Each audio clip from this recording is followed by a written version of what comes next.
get straight into it. Like, we're about to get just straight into it. So, Sports Illustrated just released, I believe today, their top 20 WWE superstars of all time. Top 20 of all time. Okay. I have so many thoughts. So many thoughts. What I'm going to do, I'm going to run through 1 through 20 straight. I'm going to run through number 1 through 20 straight. I'm not going to make any commentary. I'm just going to run through it straight, and then I'm going to give you my thoughts. Okay. I just want to say off top, this list is disgusting. It's disgusting, bro. It's so nasty. Okay. So here we go. Welcome to Open. I can't even talk right now. Welcome to Out Loud. Subscribe, do the whole thing, rate us 5 stars. If you don't rate us 5 stars, you're a hater. Leave us a kind review, but we're about to get right into it. I can't even speak right now. Okay. So here we go. I'm looking at the top 20, starting with number 1. Number 1.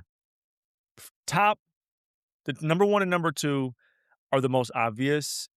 How you have them ranked is debatable, is opinionated, but I think the clear-cut 1 and 2, no matter who you ask, majority is going to be either Hulk Hogan or Stone Cold Steve Austin.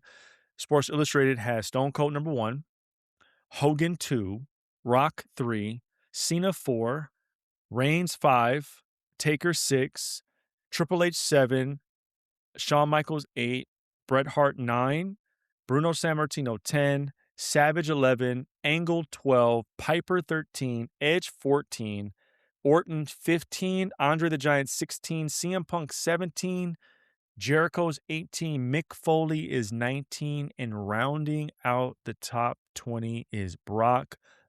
Nope, it's Becky Lynch is number 20. Okay, so this is what I'm going to do. I'm going to start off with, I have a crazy hot take that may not be as crazy as I may think. And I have a take that just pisses me off. I have something to say that just really pisses me off. I want to get this off my chest, okay? If you're not watching this right now, I highly recommend that you watch this on YouTube so you can see the frustration and the anger in my face, because I'm really pissed off right now with this. And look, I got my sunscreen on my face looks oily. Like, this is an impromptu emergency pod, all right? I'm going to start off what pisses me off the most, and then I'm going to go into, like, my hot take. The narrative. The freaking narrative that Triple H is better than Shawn Michaels has gotten out of hand. Out of hand. What are we doing? What is this? And this isn't the first list that I've seen Triple H being above Shawn Michaels. Let's not even focus on the fact that HBK is 8. Okay? Like, he's 8, which means he's closer to 10 than he is to 5.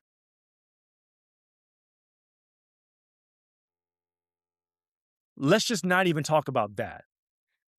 But this narrative that Triple H is better and greater than Shawn Michaels is absolutely crazy. It's crazy town. Never, ever, ever, ever in the history of wrestling ever, in anything, has Triple H ever been better than Shawn Michaels. Ever.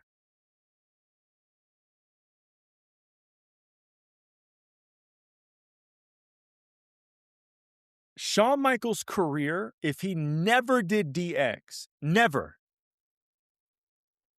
was going to be the same.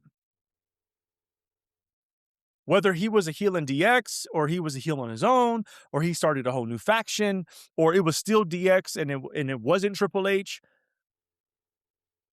Shawn Michaels was going to be the same. Period. End of story. He was going to be the same. Okay? If Triple H is not in DX, bro, we're not having a conversation about this man. We're not. Now, I'm not saying that Triple H doesn't deserve to be in the top 20. I would be crazy to think that. But above Shawn Michaels is insanity. And I'm not even talking about the fact that Shawn Michaels is that low in the top 10. It's crazy. I guarantee you, if you looked up the top 10 greatest WrestleMania matches of all time, I would not be shocked if HBK is not in a minimum 3. Minimum 3. Maybe even 5. You know both Taker matches are in there for sure. Off top, they're in there. That's 2.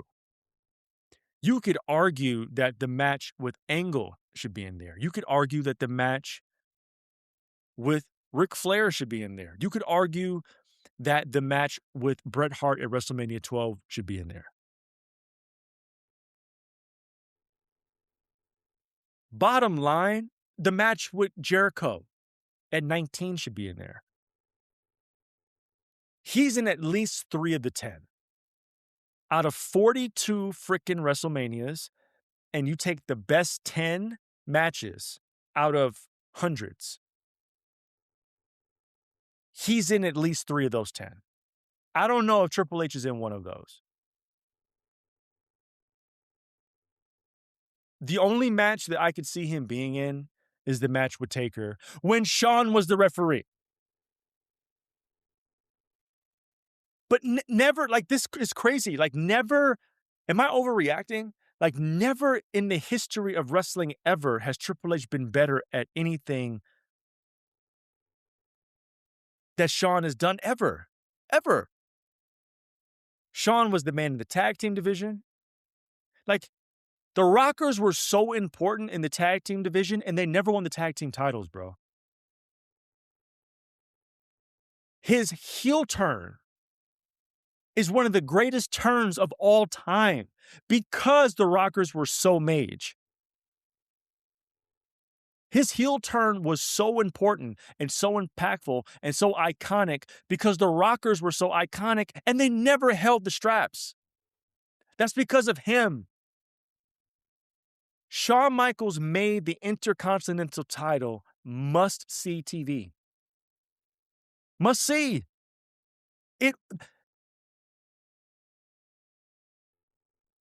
Whenever he defended the IC title on pay-per-view, it was the best match on the card. Then he wins the championship. Not to mention, his back-to-back Royal Rumble wins are iconic to the point that the 1995 win, where he's hanging from the ropes and pulls himself over and pushes British Bulldog over the top rope, that hanging from the rope and pulling over is copied year in and year out.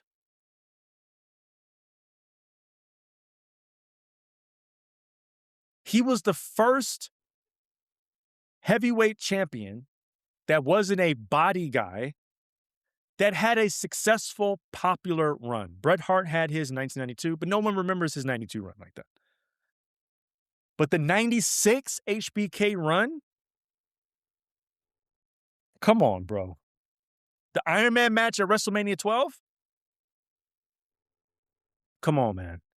So not only was he the man in the tag team division, he was the man in the IC division, he was the man in the WWE title division. Then he goes on an iconic heel run that creates the answer to the NWO with DX, with Triple H. Before all of that, Triple H wasn't sniffing the main event card at all. And we all know there's some reasons behind. He was supposed to win the King of the Ring in 1996, but the curtain call and all that stuff, I get all that. But the bottom line I'm saying is, if you really want to be honest about this, Triple H was only as good as the factions that he was associated with. Okay? DX, the corporation, Evolution. He is side by side with arguably the greatest professional wrestler of all time, Shawn Michaels, with DX. He then joins the corporation, which is led by arguably the greatest heel of all time in Vince McMahon. Then he goes on and is in a faction with arguably the first or the second best professional wrestler of all time in Ric Flair. He's never, ever been somebody that led a faction or was the biggest star in the he just wasn't. He was never the most important person in the faction. He wasn't. And his solo runs, as a babyface, he came back in 2002 after the injury, and it was great. But his runs in the factions were always better than his runs as a solo. Always. And then, not to mention, within the last 10 to 15 years, he's got the authority that he's running. He's always been associated to a faction. Always. Bro, this is so crazy to me. And also, too, and I'm going to go into my hot take right now in a second, but I put Shawn Michaels in that Kobe Bryant, Steph Curry category. Meaning, I don't know what happened and where I was when all of a sudden LeBron James just skipped Kobe Bryant as as the greatest player of all time. When we start having the GOAT conversation, it's always Michael and LeBron. Okay, we all know Michael's the GOAT, and that's never going to change. But since when did Kobe just bow out of the conversation? Why did we just skip over him? And it's the same thing with Steph Curry. And it's there's such a hesitancy to say that Steph Curry is on Mount Rushmore or in the GOAT conversation. Now, no one's ever going to overturn Michael Jordan. This is never going to happen. But that number 2, number 3, number 4 spot is definitely up for grabs. No one else's spot is safe, in my opinion. But the reason why I compare them to Shawn Michaels is because we do this thing sometimes in media where because we don't want to. The NBA is in big trouble because they've used all of their brain power to try to make and convince everyone that LeBron James is the greatest player of all time or the second greatest player of all time. Right? They've tried everything they could to make that happen. And we're not buying it. Okay? While that's going on, Steph Curry, if we're being honest, has had a better career than LeBron James. Now, some of y'all are going to say, oh, well, no, he has more points. He's played longer. Okay. But when you look at winning, when you look at domination, when you look at dynasty, when you look at changing the game, when you look at elevating the game, when you look at being the most important player, the highest selling jersey, most popular player, it's Stephen Curry. I'm sorry. It just is. But the league doesn't want to say it.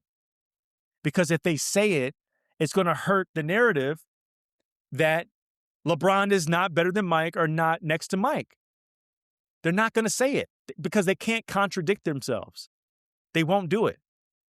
And so they're going to keep telling you that LeBron James is 41 years old. They're going to keep telling you that he's in year 22 or 23 or whatever. They're going to keep giving you these stats that he's the first player ever in their 40s to score 15 points in 15 minutes.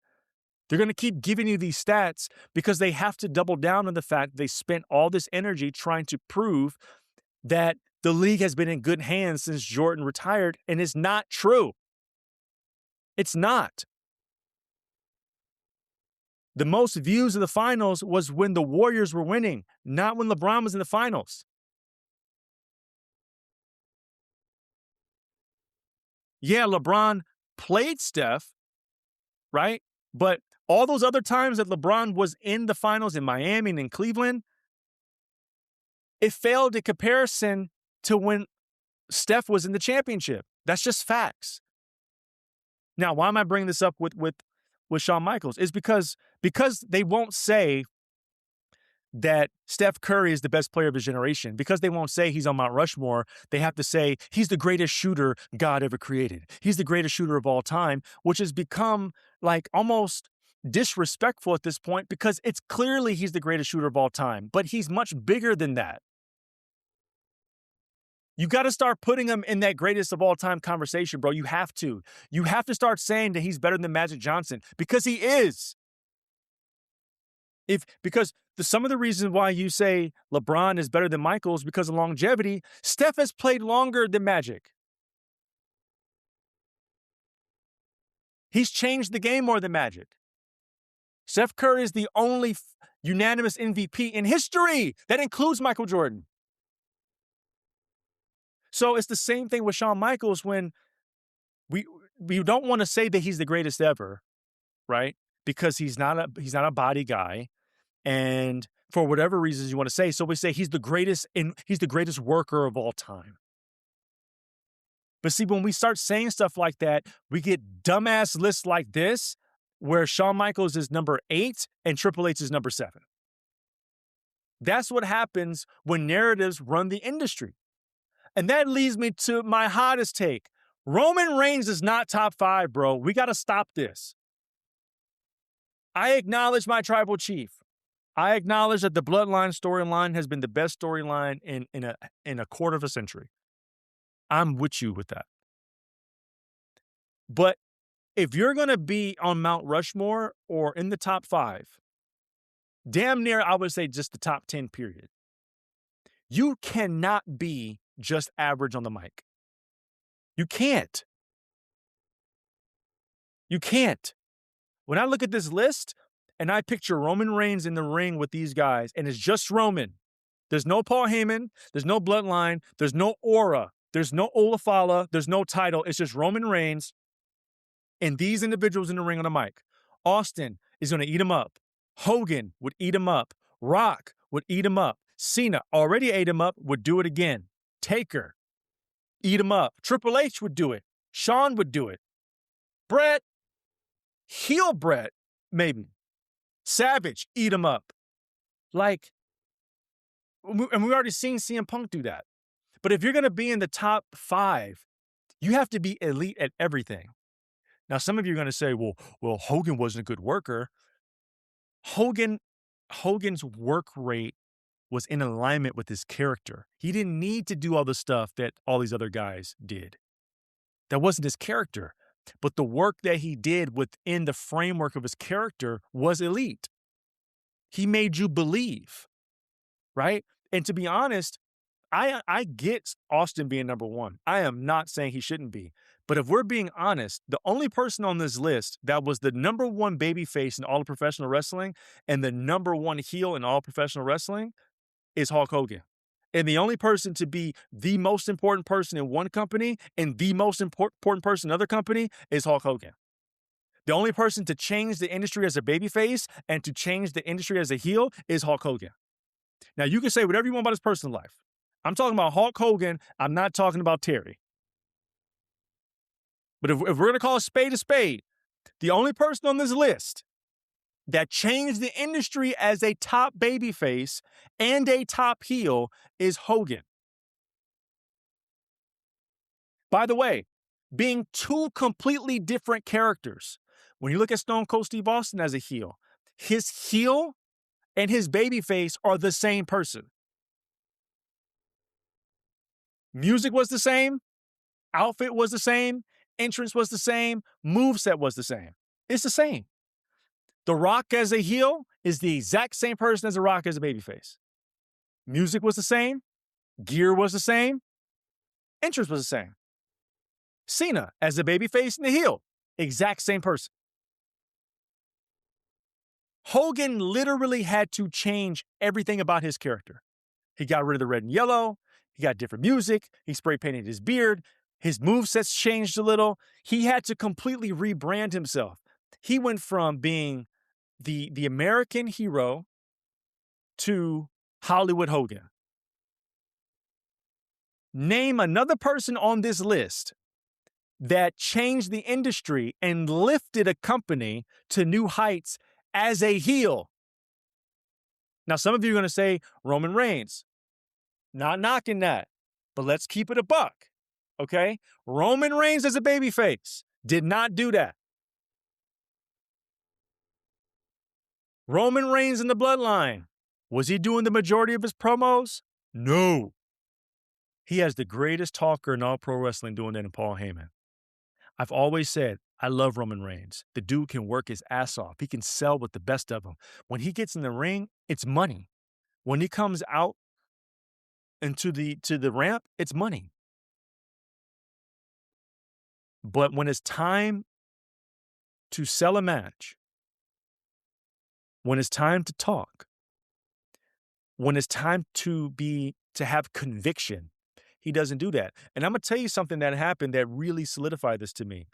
When The Rock came back 2 years ago and entered himself into the story, immediately, when they were standing next to each other, you knew who was the top dog and who wasn't. When they're standing next to each other, Roman Reigns disappears. Not even just from a physical standpoint, Roman just does not have that natural charisma. And some of y'all are going to come at me and be like, you don't know what you're talking about. I've been watching wrestling since 1991. All right? I know it. Roman Reigns still right now to this day still feels rehearsed. It doesn't feel when at least to me, when he's talking, I don't feel conviction coming from him. I don't feel it. When him and CM Punk are going one-on-one, it feels like Roman has memorized what he's saying and he's trying not to mess up his words. But Roman cannot be top 5 and cannot cut a masterful promo. There's not one promo on YouTube that you're going to look up and be like, this is the Roman promo. It doesn't exist. Everybody on this list has promos you can look up and recite and remember. There's none of Roman, bro. We know Stone Cold promos. We know Hogan promos. We know Rock promos. We know Cena promos. We don't know Roman promos. To further my Shawn Michaels point, right? How many people on this list, right? Let's just take the top 10. How many people on this list, when they were the face of wrestling, the face, right, were also the best worker in all of the company? On this list, you look at Stone Cold Steve Austin, top guy. Was he the best worker? No. Hogan, top guy. Was he the best worker? No. Rock, top guy. Was he the best worker? No. Cena, no. Roman Reigns, no. Taker, no. Triple H, no. Michael, yes. Not only was he the biggest star in the company, but he also was the best worker. Do you know how rare that is? To be the most popular and the best wrestler? To move the most merch and have the best moves? Like, Shawn Michaels was pop culture, bro. Pop culture. The music, the entrance, the dancing, the sweet chin music. Everybody was doing sweet chin music at recess. What are you talking about? How is he number 8 and how is Roman number 5? Now, I think Roman's top 20 for sure. Where he falls, I need some time to think. This is instant reaction. But the point that I'm making is this list does not make any sense to me. And I, I, I I'm gonna do it. Maybe I'll do something on my social media where I really break down this list and I go up and down with it. But I just wanted to talk about Shawn Michaels being behind Triple H makes no sense. Him not being the top 5 is crazy. And Roman Reigns is not top 5. He's just not. I acknowledge my tribal chief, but there's no way I'm putting him ahead of Shawn Michaels. This is not happening. I'm sorry. I don't care how many main events he's done. The dude still, to me, has not proven that he can do this himself without relying on the bloodline, without relying on being the tribal chief. I think a lot of what makes him great is the presentation of what's been around him. But we saw when it was just him, when he was a babyface, it didn't work. I'm sorry. I got caffeine in my system. This list pissed me off. So thank you for listening to Out Loud. And I hope you'll come back again. I hope I didn't offend you. And we didn't even get to the fact that Brock Lesnar's not even on this list. Like, what are we talking about? All right. Subscribe to the podcast. Follow us on social media. Peace.